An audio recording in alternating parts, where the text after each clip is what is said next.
Hi, everyone. I'm Melissa Leger, and welcome to this month's Uplift webinar. Today, I'm joined by Tricia Nakano Baggen and Ashley Proud, founders of the Mesa Gathering.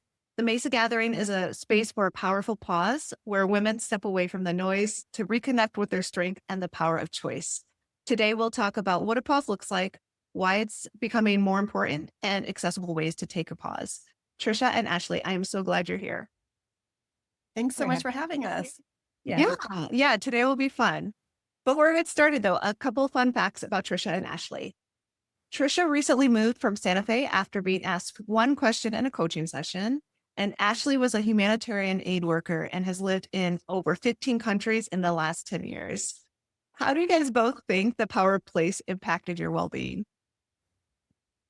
I think for me, the fact that I've moved so many times and had to kind of reevaluate all of my health behaviors and my routines every time I moved, get used to a new place, it's given me a real appreciation for being super connected to New Mexico, where I live now, and just really rooting down into that sense of place. And it's like a really ancient place with a lot of history. And so I'm really connecting to that. And I think that is that sense of grounding for me in my midlife has been really, really cool since I've moved to New Mexico. Yeah, I can imagine because that's a lot of countries and such a short period of time. Yeah, totally. It really is. And a lot of disruption to routines and that sort of thing, but also really interesting and like learning a ton about different cultures. So I really appreciate that history. But I guess as I move into this time in my life, I'm really happy to be a bit more stable. And I think my kids are probably happier with a bit more stability too. So Yeah, with that kind of expectation of just like knowing what the next day, what the next year, 3, 6 months might look like. exactly. Yeah. Yeah. Trisha, what about you? How do you think the power of place has impacted your well-being? That's a pretty quick change from one question.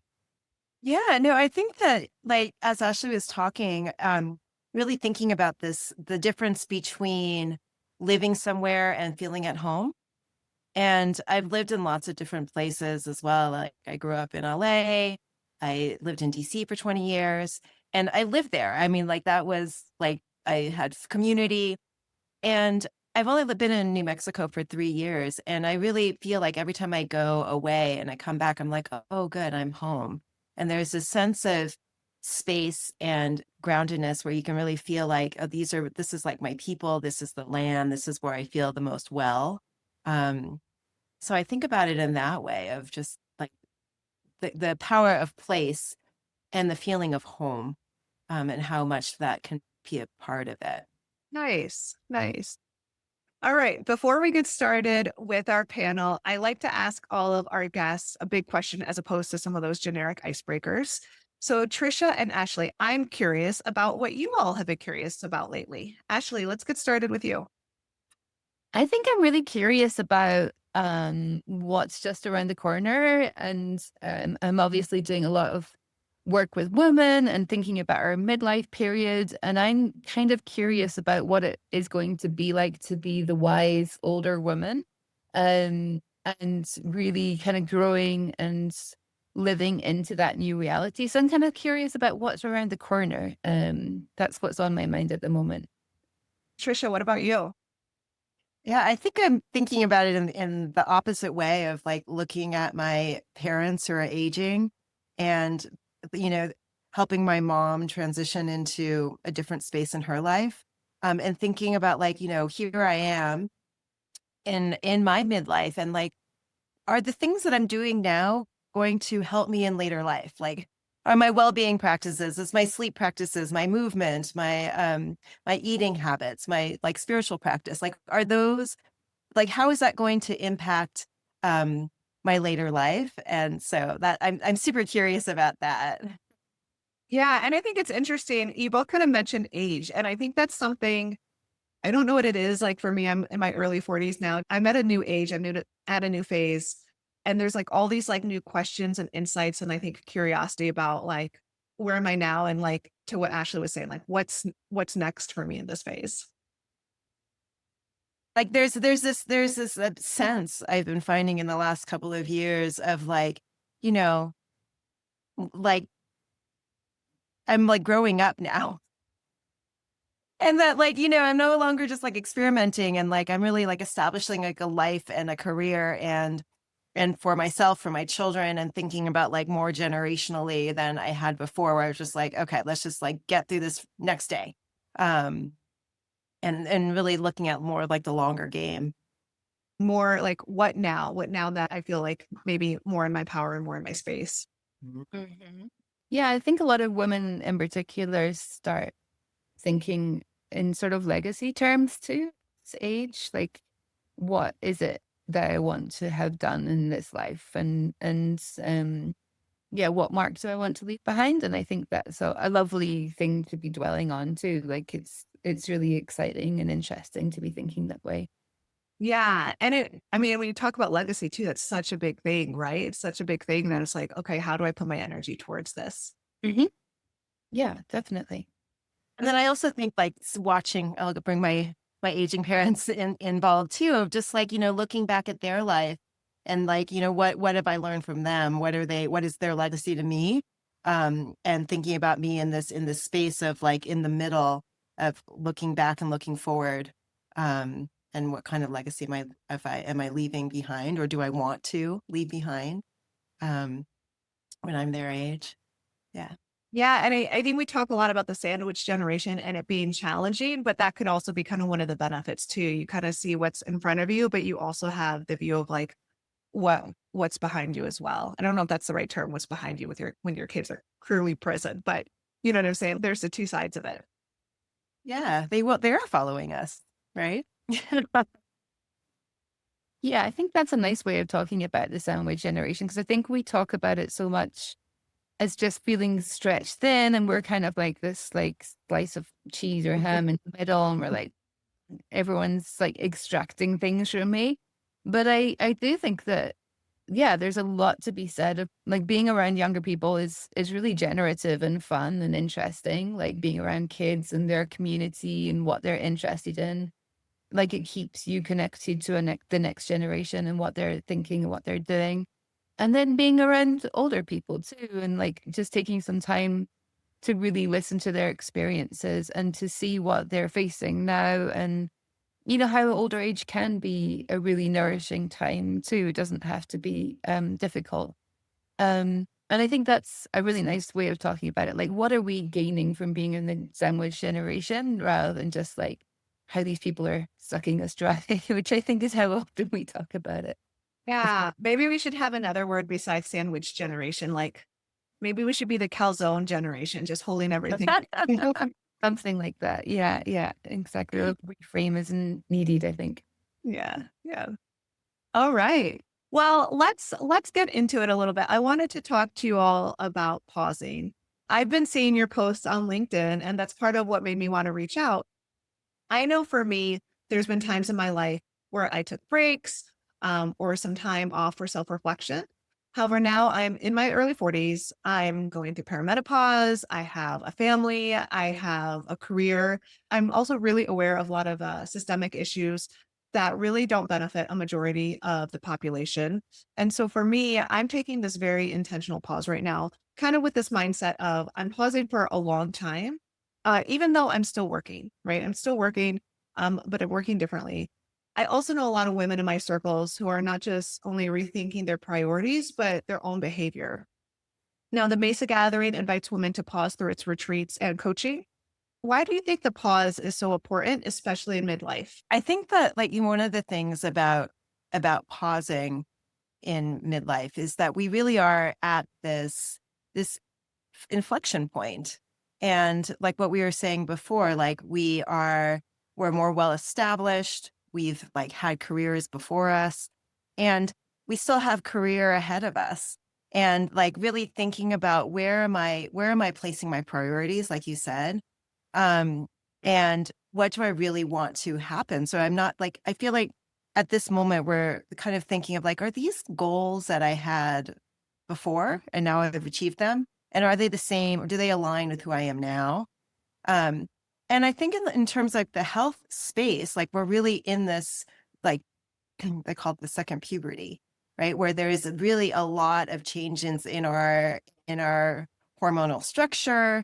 in our brain health and like our cardiovascular health. And so like really taking the time to look at what are some of the things that are maybe small issues now, that so that we can address them so they don't exacerbate later in life. Because right now, like there are habits that we can change. There are things that we can do, support that we can get. And it's a lot easier to do that at this moment in our life than when we're 70, 80 years old. So kind of going back to what I was saying earlier about like, curious about what's ahead. Yeah. Like if we do make some changes now, how will that impact our future health? Yeah, and there's I don't know if you all saw that research report that they did where we have like these age bursts at like 40 and 60. I'm like, oh my gosh, whatever I can do now to slow down that burst is what I really want to focus in on, because if I can kind of get ahead of it now, not like I want to be 20 again, but if I can avoid some of the health challenges that I know is in my family history, if I can kind of get ahead of that now, it just seems like so much easier to do it now, even though it feels like a lot of work and a shift rather than doing it later. Yeah. And do they talk about these like critical moments, like you were saying, like where there's like like a restructuring of our brain and like a restructuring of some of the foundational things, and these happen in critical moments in our life and these inflection points in our life and health, like in puberty, and so like how we like kind of reboot in this moment will really lay like the blueprint of what happens going forward. So it's really important that we kind of pause and take a moment to really assess what's happening. Yeah, absolutely. Absolutely. I love what you mentioned earlier about women setting goals, because I think when women pause and they took a look at their lives when they're in their 40s or their 50s, many people might realize like, this isn't where I thought I would be, or maybe even I set this goal, I reached it, but now that I'm here, I actually don't want to be here. It's not what I anticipated. How do you help women hold that truth for either one of those, but without judging themselves? I think it's really one of the foundational things that we do as both as coaches, but also in our retreats is creating that this sense of space and that pause again for women to really have their own sense of reckoning. And what we do is just allow that to happen and then really encourage a sense of like self compassion and understanding. Women tend to be quite self-critical and to, hold themselves to really high standards. And I think often what is needed is just a very compassionate space to be held for women when they're going through a realization like that, right? Because that's a really difficult thing. If you've held on to this ambition for many years, or you really, really had an ambition that you look back and you think, oh, I didn't achieve what I wanted to achieve. These are difficult things, but I think that there's mindfulness practices and meditation practices too are really important to really accept what is and then to move on from there. And I think that it's really key for us that there isn't any judgment and that there's no one way of living our lives, right? Often the voices of the culture or of other people or of our, education institutions have told us what success looks like, but that might not be the life that is for you or the path that you really want to be on. So I guess that's what we are really trying to cultivate in this in the programming offerings that we do, is that sense of like really checking in with yourself and holding yourself with compassion when you're going through a time in your life like that. Yeah, and you do the one-on-one coaching and then you also do the retreats, which is more group based. And I'm kind of curious about that because I think on the one-to-one, people are kind of by themselves and there might be this more of a idea of like, oh, this is just me, I'm going through this. So I'm curious how that judgment and self-compassion might show up in a group where you're with other women going through a similar phase in life. Yeah, I mean, I think that it's actually easier in a space when people feel authentic and feel held in the space because it's like, oh, well, you see yourself in other people's stories. And when people are opening up and are vulnerable to share, like, that was like a really difficult reckoning to be in. Like it felt so uncomfortable. And we can all identify with that. We've all been in spaces where like, oh, what our expectation didn't match up to what is happening right now. And like Ashley was saying, like the self-talk that happens in that space. Um, and and that actually is a really brave space to be in that space of holding yourself in discomfort. And when the last thing you do is want to sit there, like to actually sit with yourself and offer yourself some self-compassion. And in a group, like other people are holding that space with you. So you don't feel alone in that space of like in that really difficult space of coming to terms with what is. Um, and it's often like we can often hold that space for other people where it's more difficult to hold it for ourselves. Um, so I actually think that in the group space, you are not alone. Mhm. And I would imagine it almost like, oh, it's out there. I gave a voice when other people heard. So it's instead of it just being all in here and holding it, or maybe between you and your coach, it's like, oh, I can release this out into the world and there's a little bit maybe more ease. I'm just kind of making some assumptions, but I'm curious if that's something you see.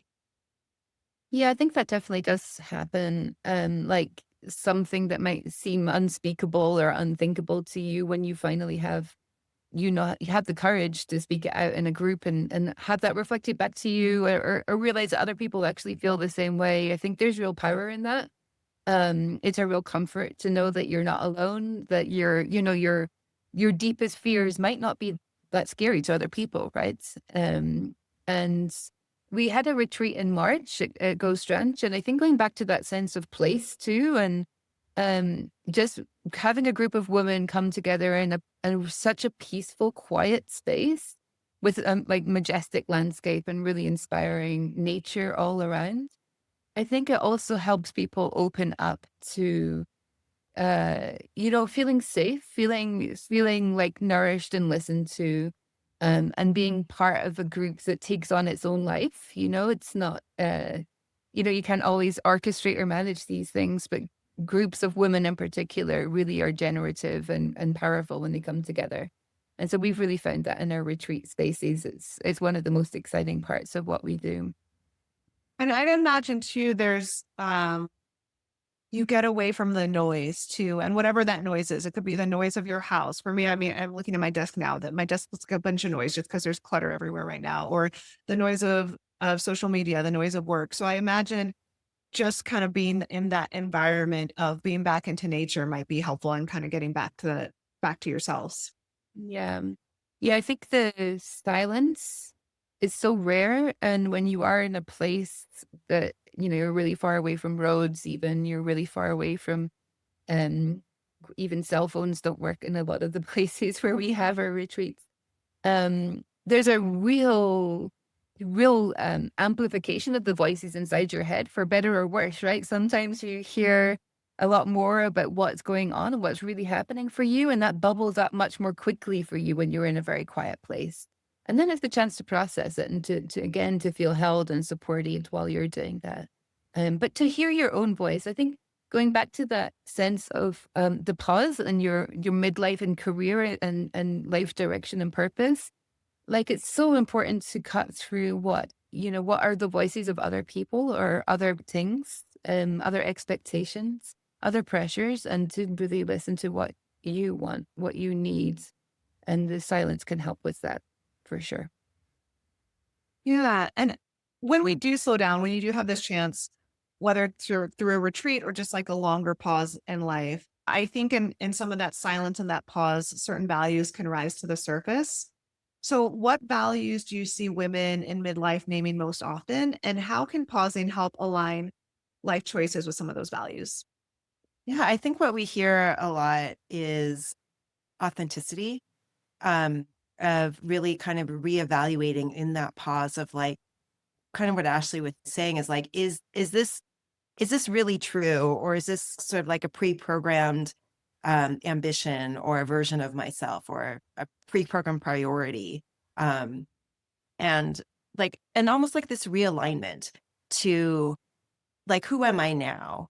And I think that when you are out of out of the fray of the life of just like the routine of what needs to get done, and you really um find a place where it is like, oh, it's just me and my thoughts here. Oh, it like a sense of homecoming. um I was just speaking to a friend yesterday, and she just went on a silent retreat. And we were like, so how was it? And she's like, during COVID, when in Venice, where like all the dolphins kind of came back into the canals because there were like no more boats and no more like gondolas going everywhere. She's like, it was like that, of like this, oh, whoa, here I am. Here I am. I lost that part of myself. And when you are quiet, you're like, oh, there I am. I actually kind of like her. Let's hear more of that. So I think is also what can happen in silence. Um, that wasn't your question. That's okay. Ashley, what about you? What are some of the values that you see? Okay.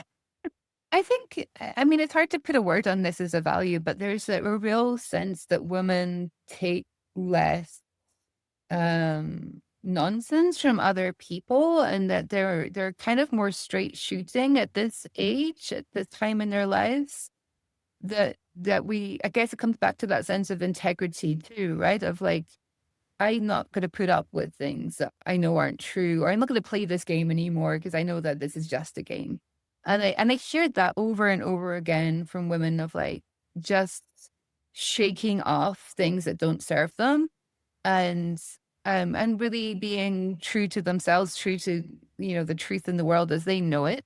And I really love that, seeing that evolve, of people like just dropping things that aren't serving them, and dropping beliefs that aren't serving them, and really going forth with much more focus on, truth and integrity, and where we can really contribute to the world, and moving away a little bit from those sort of social expectations. So the values of like service maybe, or being of use. I think that people often expect women to be looking after other people, to have a kind of servant mentality, to have a supportive, caring mentality. And I see more and more women, and maybe there's a hormonal reason for that. We talk about like drops in oxytocin, perhaps, like contributing to women feeling less like that, like less interested in being the carer, and more interested in, charting their own paths. And I think those are the kinds of values I see in coaching, and yeah, in our retreats. It's super fun, actually. These are really interesting things to evolve and emerge in that stage in your life. Yeah, and I think it's interesting because something can be so what you either want to move towards, whether it's a value or a goal, or what you want to move away from. It could be very simple. And so I know for me, just a personal example is, while I've been taking this pause, I don't want to be in a space anymore where I'm making myself smaller to make Mhm. someone else feel better. And I think a lot of women might be able to relate to, like, I'm trying to communicate something, but I have to make it sound nice. I need to make but I feel like it was their idea. I have to do all these things to make myself small. Yeah. And I've noticed that I'm not going to do that anymore. I don't have the energy. It surprisingly takes a lot of things out of my life by making just like identifying once. It seems small, but when you actually act upon it or try to live it, it actually creates a lot of change in your life. But it's, what are those things that I want to move away from? And then how do I put that into practice? Mm. Yeah, and I think when you mentioned before the sort of systemic challenges that we have, we all operate in unfair systemic systems, right? Um, and I think that having that realization, like particularly around patriarchal norms, um, that we have been conditioned as women to be smaller, to be physically smaller, we're told by diet culture that we should be physically less than, right? And often, like, yeah, stipulating how we talk, so we're heard, so we're not offending anybody by being too confident or being too smart, or all those other things that were projected on us. And I think just shedding that is very important, but it's not easy to do for a lot of people. And I think I've heard a few women coming to a realization that that means they might have to change jobs, or be up against really trying to change a bigger system, which is a choice too, right? If you're going to be operating differently. Maybe you need to be in a different environment, different kind of role, different kind of work for yourself or be more independent, or be willing to shoulder the burden of systemic change for all of us. And that's, that's a choice, I think, for women too. And it's hard, right? Like, am I going to change my priorities or am I going to change my behaviors or do I actually need to change both for where I'm at in life? Sure. Yeah. That's I think a crossroads a lot of us come to. I like how you mentioned just taking up space. Because for me, in addition to just like not wanting to make myself smaller, I'm actually going through physical changes right now where I'm physically taking up more space. I have weight gain because of going through perimenopause. I also have unexplained exhaustion. I have physical pain. So there's like this mental side of just taking up more space, but also this real evaluation of what my body needs. How do you think pausing to reflect helps women navigate some of these shifts with more self-compassion? Yeah. I mean, I think one of the things to recognize is that this is all part of this process of going through perimenopause. Like we do change, like physically, mentally, emotionally. All of these things are really like a part of the process, and it's all just what our bodies do. And I think one thing to keep in mind is just start paying attention. Like start paying attention to, how does my mood fluctuate during the month? When does it fluctuate during the month? Like if you're still cycling, are you like tracking your cycles and just noticing like, oh, interesting. I get particularly exhausted on these points in the month. And so looking at that and like, well, maybe there are some habits that I can start to change. Like maybe I need to really make sure I'm sleeping enough or like downloading my like the stress at work during those cycles of the month, or that I'm eating well. I think those are all really important things to start to track and to like, understand that this is all part of the cycle and we can do some things about that. Absolutely. And I hear you, but I also think it's challenging, right? Because for me, I know I'm so ambitious, right? Like I'm an ambition person, I always have been.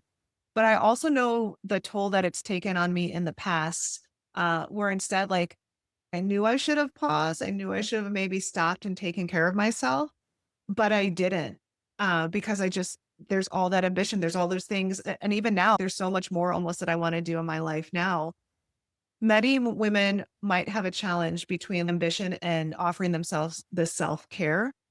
How do you think pausing maybe makes this a little bit more accessible, makes some of this self care a little bit more accessible for them? I think I can emphasize a lot with being a really driven person and having a career that's really important to them. And I think one of the reasons why I was really excited to work with Tricia on the Mesa Gathering work was that I really did burn myself into a hole. As I was in my mid 40s and in a very stressful career, going back to the living in 15 countries in 10 years situation. Um, and humanitarian aid work's like just inherently a really stressful kind of line of work. And I think that I learned from that if I had had more incremental support, access to really um like really accurate health information, like really informed health advice, which I didn't have at that time in my life. And if I'd had a better kind of practice of integrating in ways to release stress, ways to exercise, manage my own schedule a little bit better in order to prioritize, having more peace and headspace and a little bit less like jumping on every Zoom call and making sure I was present at every meeting. I think I probably would have been able to sustain that career for longer. And I think that's true of many women.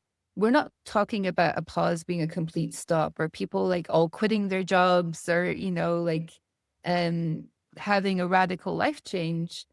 We appreciate women need to be ambitious and we fully support that. And that's partly what we're trying to do here is give women the space the information and the health advice. So we're linking women to medical professionals that give as much as we know that the best sort of advice for menopause and midlife as possible.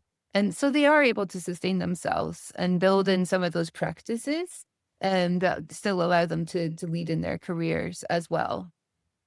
Yeah. I was just thinking that, like, we, it doesn't mean that, like, we have to stop the ambition and to, like, just like, okay, that ambition is not right because you're tired. But, like, where can we garner support, and where are other ways that, like, where are we putting our energy? Is this where we want to be putting our energy?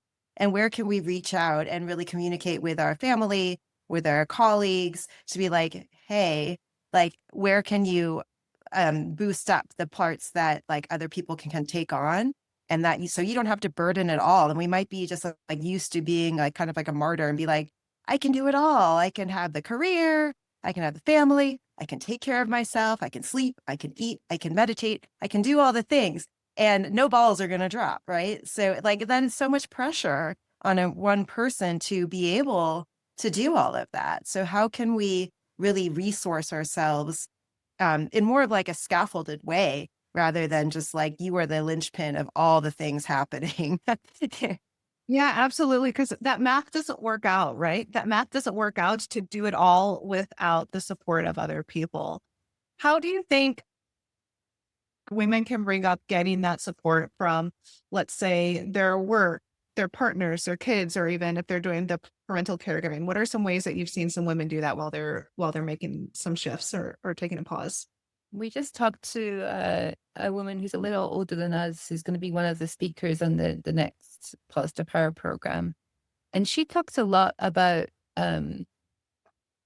different times in her life really being super intentional with her partner about what she was doing, how she was spending her time and her energy, and what that meant for the family. And just sort of, I think they had regular monthly meetings where they really sat down and she had been in a very high level position and had to step back from her work a little because of her daughter having really specific needs and needing her at home more. And so in these monthly meetings, she was really sitting down being like, I have spent 16 hours doing this work, really supporting our family. And this is really valuable at this time. And just speaking that truth and not like, I think we downplay domestic work a lot because we have been taught that it's less valuable. But at the end of the day, that doesn't happen. Like nothing else will happen either, right?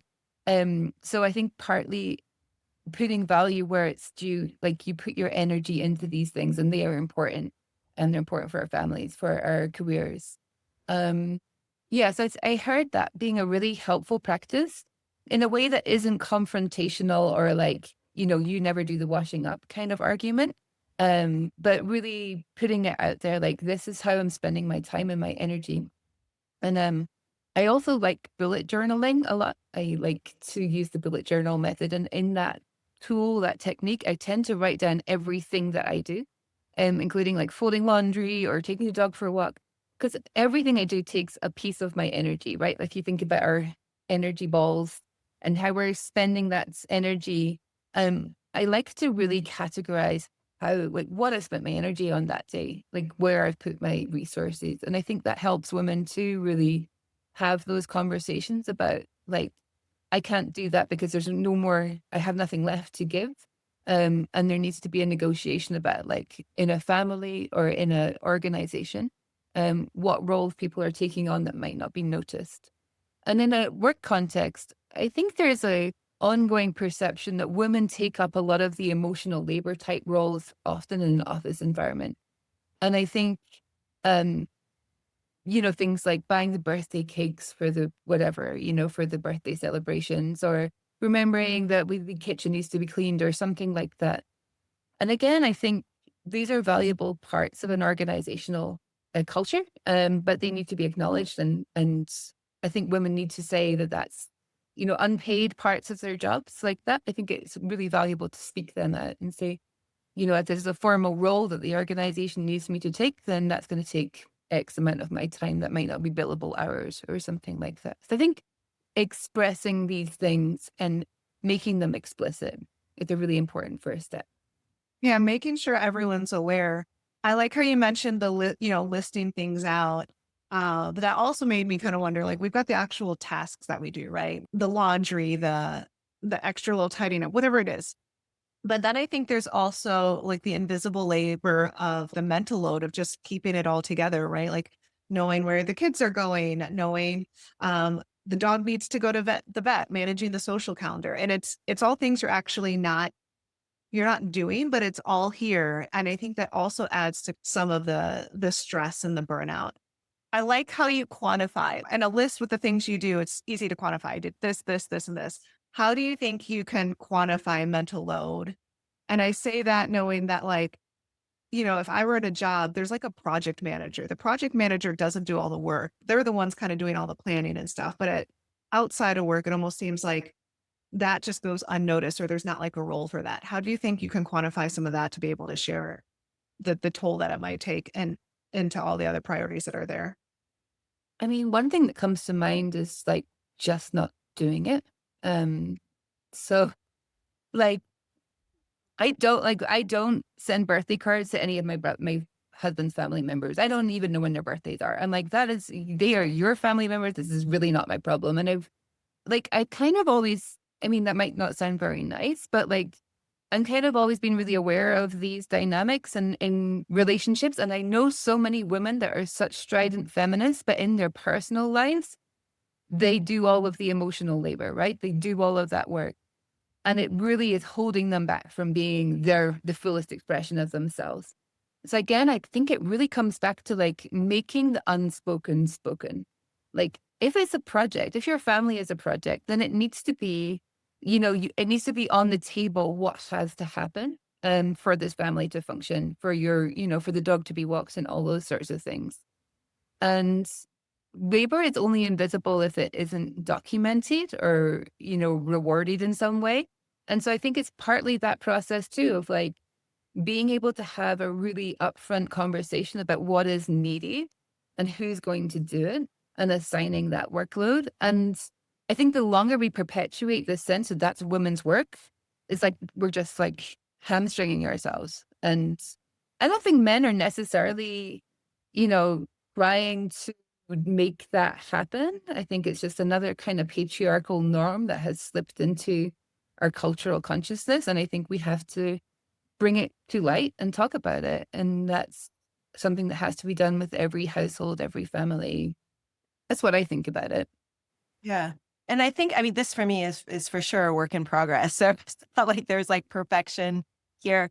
But one of the things that I've been thinking about is like this notion of teaching, right? Like, so if we do live in a society where women are doing most of the things and like, well, how do we also bring other people along with us? Like, no one's going to come in this like perfectly shaped form. They're just like, I've got it all. I'm going to do all the things that you do, and we're going to do all the things together.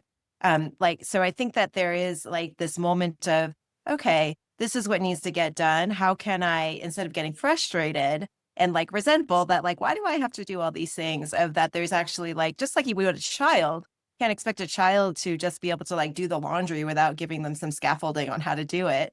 Right. Like that we also have to work with the people around us in that way of like, how can I teach you to do the things that will lighten the load, that will make it more equal, that will like make the invisible visible, of like, oh right, I actually do go take the dog out for a walk every day. I do like schedule the kids' dentist appointments and doctor's appointments and make sure they get there and all of those things. So I know that there are some people that like will divide those things up. So it's like there's just, this method of teaching. It's almost like treating your house like a business, and not in a way that's like, I want my house to be a loving place, right? I don't want it to be like where we have performance reviews and stuff. It's a lot of stuff. But that's an idea. There's a lot of skill sets, especially when you've been in your career for a while, that you already have. Like, how to plan things, how to work with other people. And it's like, how can I bring that into my home to help make this house function better and more smoothly, so everyone is getting, I don't know, pay equality in the house, even though none of us are getting paid. We're sharing the load to make sure that the house is functioning the way that we both want to function. It doesn't mean that we're necessarily making all the decisions, but like let's pause and even prioritize. Yeah. I think one of the questions that came to mind is like, what am I tolerating? And like, you know, if am I consistently getting upset that there's dirty clothes on the floor, right? And so like, you know, those sorts of things of like, oh, I'm just going to pick it up because it bothers me kind of thing, rather than like, you know, let this like not be the burden of me to always pick up the dirty clothes, but like, how do we work together as a team here, and not that like, I have to do all the things that are bothering me. Yeah, and I like the laundry example, right? And getting angry about it because I think there's something behind that too, right? Behind that anger. It's not just like, oh, there's a sock on there. I want my house to be pristine. There's almost this check of like, why am I getting so angry? Right? Mhm. Something else behind that too that we might want to bring up. Yeah. Yeah, I think it's a good coaching question always, is like, what's underneath this feeling? Like what is happening here? And for me, like, um all, when all of the domestic labor falls to me, I find it so triggering because it makes me feel like I just live in the patriarchy, right? And like I have just fallen into this. I live with all men, right, except for the dog. And it's it's so that is the thing that is comes up for me when I'm the one taking more of the domestic labor. And so I think I have to confront that too and be honest about it. But also like it's really important to articulate that to young boys and to my husband. Like, you know, this is not something I want to grow for you to grow up assuming that women will do this work for you.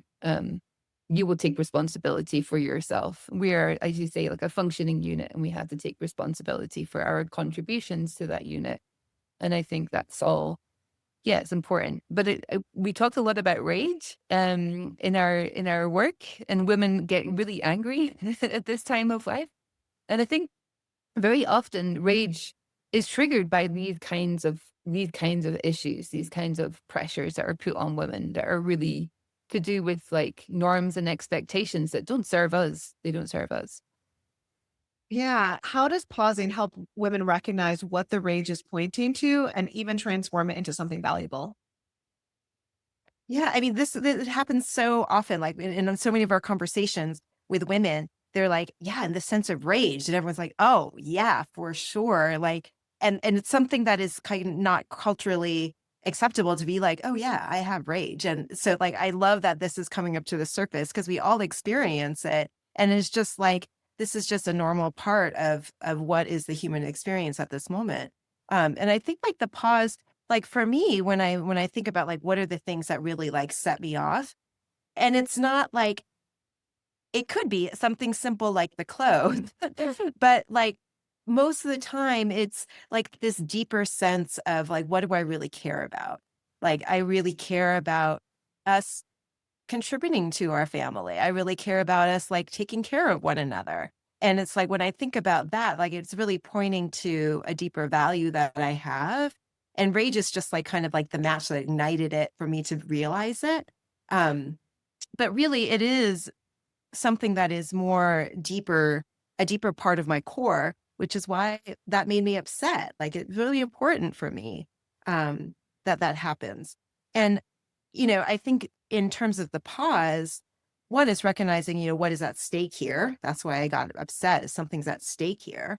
Um, and also like realizing that stress is this like this physiological response, and I need to like move it outside of my body, and if when in a pause, I can do that in a productive way, right? Like I can do it in a way that's like, okay, can I use my breath here? Can I like go in my room and jump up and down 5 times?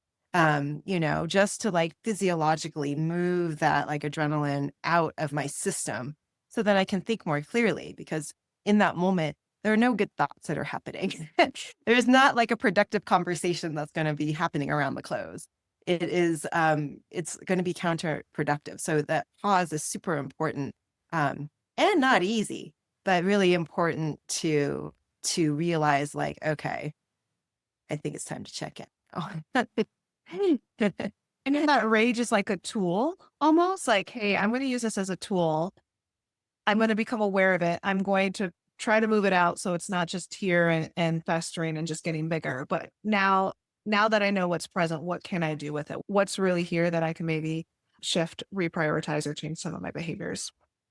Yeah. and the power of not responding and the power of like just not talking is, I think, often undervalued. Um, yeah, in the moment of that, of just like, and I notice in myself and my kids will like really point it out of like, okay, I think we need to stop talking now. Okay, good idea. Let's go in different rooms. Well, each go in our corners and think. Yeah, absolutely.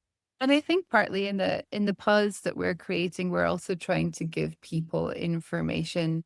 And when it comes to women's health, I think that there's such a lot of misinformation. There's a lot like lack of investment in women's health, and the information you get around midlife and menopause is not sufficient, right? Like because of, underinvestment in women's health. And that is enraging, right? When you realize that, you're living through this time when you're suffering a lot of symptoms that maybe you don't need to be suffering because there is actually medical solutions out there or, lifestyle solutions that can really support you, but you're not getting that information. And I find that personally really enraging in a positive way, like because it's an injustice and it doesn't serve like over 50% of the population that deserve better care.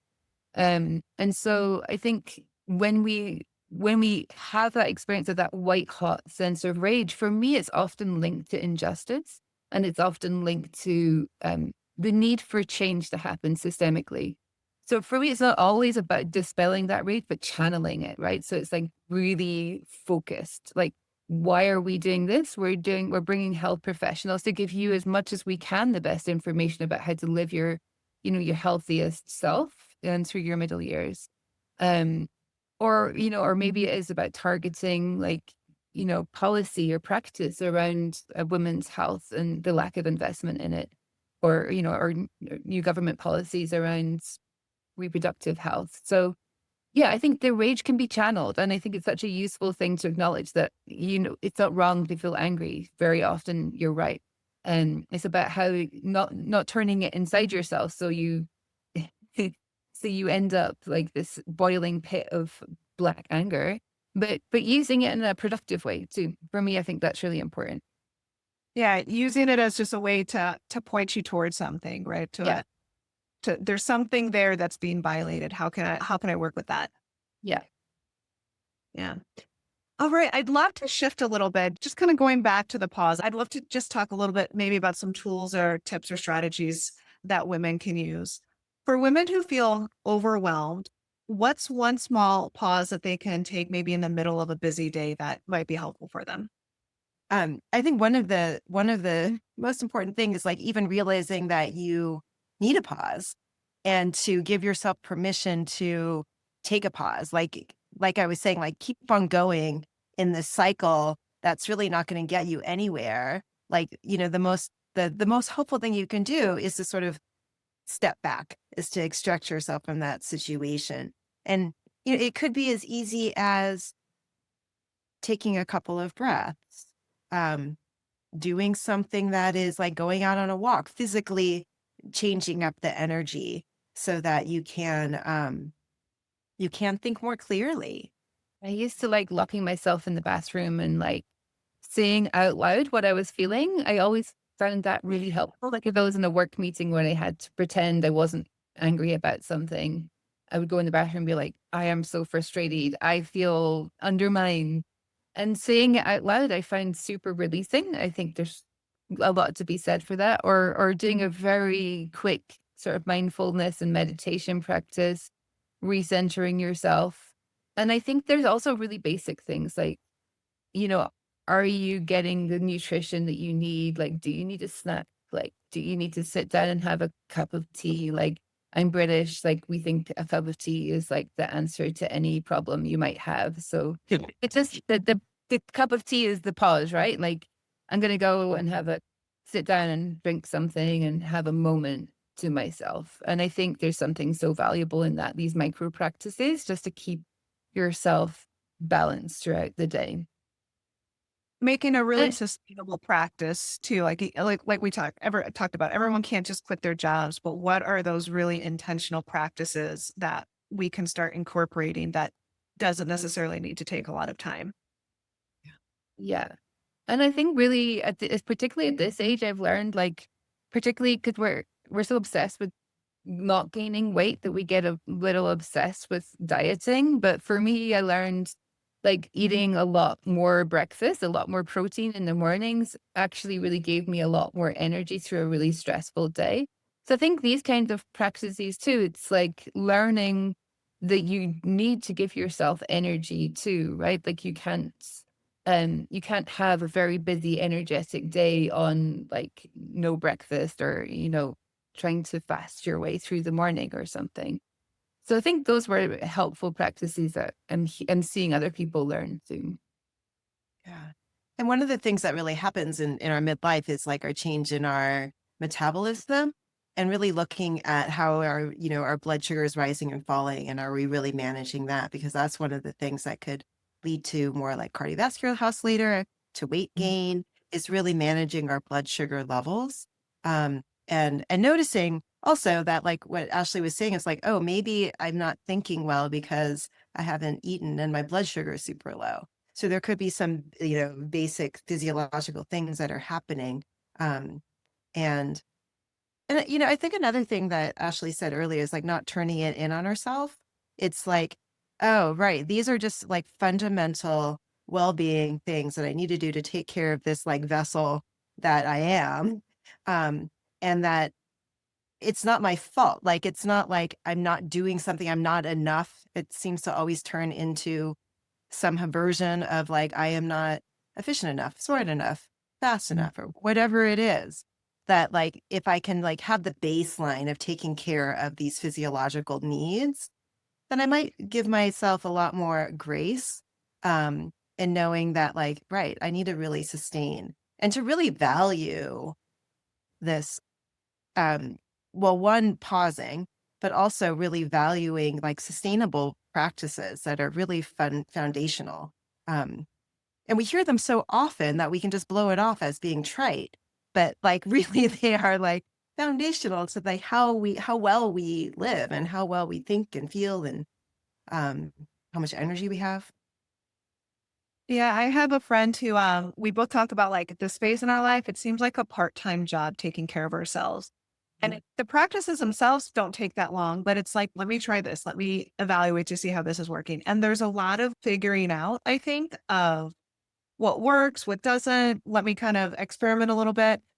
But also that permission, like we joke about the part-time job, but it does take a lot of time and be like, that's okay. We're going to find ways kind of to what we're talking about before, where like, I need to be able to prioritize this and everybody needs to get on board because me being well is going to benefit all of us while we're kind of going through this. Cause nobody wants me to be showing up at home all wild and angry and stressed out and burned out. Yeah, definitely. And I think that's difficult for women to often to take up that time and space or even their financial investment that might be required in order to get that gym membership or the priorities of, the exercise class that really works for you or the timing, like that it's sometimes a bit of a step, a bit of a leap for women to admit that this is an investment that's in themselves and it's really important. And it's also an investment in their, overall family or career well-being too, right? Like you're going to be much better at your job if you're healthy and happy than you are if you're kind of running on gas fumes all day long. I also think it's good modeling for our, like, if you have children of being like, your well-being is foundational. And like my kids will be like, I think you should go meditate right now. And I'm like, I think you're right. I think that's a really good practice to like take a pause. Um, or I think you need to eat something right now. Like that, knowing that like these are really important self-care techniques that we can model for our kids as well. I love modeling because Definitely for children, but even in the workplace, we know that there's a lot of mental health challenges rising in the workplace. We know there's a big cost to it. And especially if you're in a leadership role, or even just if you're not in a leadership role, being able to say like, hey, I need to take care of myself. I need to do these certain things. I can't work late every single night because I need to be available for my clients. I can't show up all stressed out and burned out. So I think there's a lot to that modeling of being the example for other people and seeing how the quality of work that you can provide when you take care of yourself. Yeah, definitely. I think that's really important. And I think there's when I was a woman in a leadership role and I had young kids, or a lot of women also kind of talked to me about how that was managed, and really, respected that I would talk openly about work-life balance and about health. And it was something difficult. I got a lot of pushback from other quarters, but I felt like younger women in particular really were supported by that. And I think it is a really important part of being a female leader. Absolutely. I also think like in the workplace, like this, like we've been, we're in such a productivity culture, right? Like how much do you get done? How efficiently are you using your time? And, the more and more research that comes out of like the value of play, the value of empty space to have generative ideas, to innovate. Like we are really undervaluing the pause in that innovation space. And we are not, machines that can just keep on working. Like we need to have generative empty space to think, to have good ideas, to think about something out of the box that we haven't ever thought about before. So, like, especially in the workplace, like that is super important to give people that like freedom and to like to think. I put a space on my calendar now. It's a 4-hour block that just says creative space. And during that time now, I can do whatever I want. Like I can go out and garden. I can go for a walk. If I'm having a creative burst at work, fine, I can go on my computer. But just making sure that that space is there, and it's this intention to support work, but it's also to make sure that I'm having that time to have that creativity, because we aren't machines, right? We can't just keep going and filling up with tasks and then being expected to have quality, innovative, or creative work. And show up happy. Yeah, to show up happy and again to model, right? Who wants to work in a place where everyone's angry, frustrated, and burned out? Yeah. Exactly. All right. I've got two more questions for you. The first one, we've been talking a lot about pauses. We've been talking a lot about just health and wellness and the stage of life of perimenopause and menopause. What are some of your favorite resources to share with your clients? I think one of my favorite resources is, I mean, I like to read, and so I like to get my information through books. So I got a couple of book recommendations. So I really love The New Menopause by Mary Claire Haver, and she also has a pretty great website called thepauselife.com. She's a doctor, a medical doctor with a really strong focus on menopause health, and just tons of resources and really practical scripts for you to talk to your medical practitioners about your health, to talk about your hormone health. So she's got really good advice on, other practices that you can integrate to help alleviate some of the perimenopause and menopause symptoms that you might be facing. So I really appreciate her work and the work of a lot of other menopause influencers and focal points. And then I also really love Lara Bryden's The Hormone Repair Manual, which is another book. She's a naturopath, and she gives great, again, lifestyle advice, really supportive practices for all the range of symptoms that you get in perimenopause, some of which you might not even realize are related to perimenopause. And just really kind of solid, well-grounded, well-researched information. So I really appreciate both those resources for those who like to read their information. What about you, Tricia? I mean, I think that those are both really great resources. One of the things I also like about the Hormone Repair Manual is that and both of them, they give resources and like kind of not scripts, but questions on like, how might this sound if you're advocating for yourself? with your doctor. Like, what are some of the things that you can really do that are really actionable? Because if you don't have the team that you need, some of these things won't happen. Like the lifestyle things you can do on your own, but some of these things you will need to partner with medical professionals. And so, but like if you don't have the right team, one, do you need to find a new team, or how can you really work with the team that you have to make sure that you are well resourced? So really like coming in with information, coming in a really like, collaborative way of being a partner on this health journey instead of just sitting back in the back seat being like, okay, just tell me what to do, while you're being gaslit. Right. So really coming in with information and knowing what wider resources are out there. Um, Another book that I've been listening to, and it's also a book, it's called The Dangerous Old Woman, by Clarissa Picard Estes. And she's wonderful. And like what I'm learning and hearing is just like, how women age and how she calls it gather years.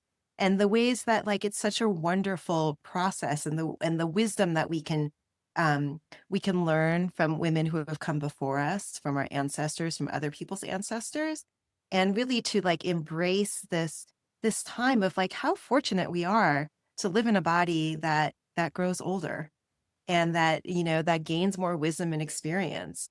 Um, so this is more not so much on the health side, but more on like the wise woman gathering in years space.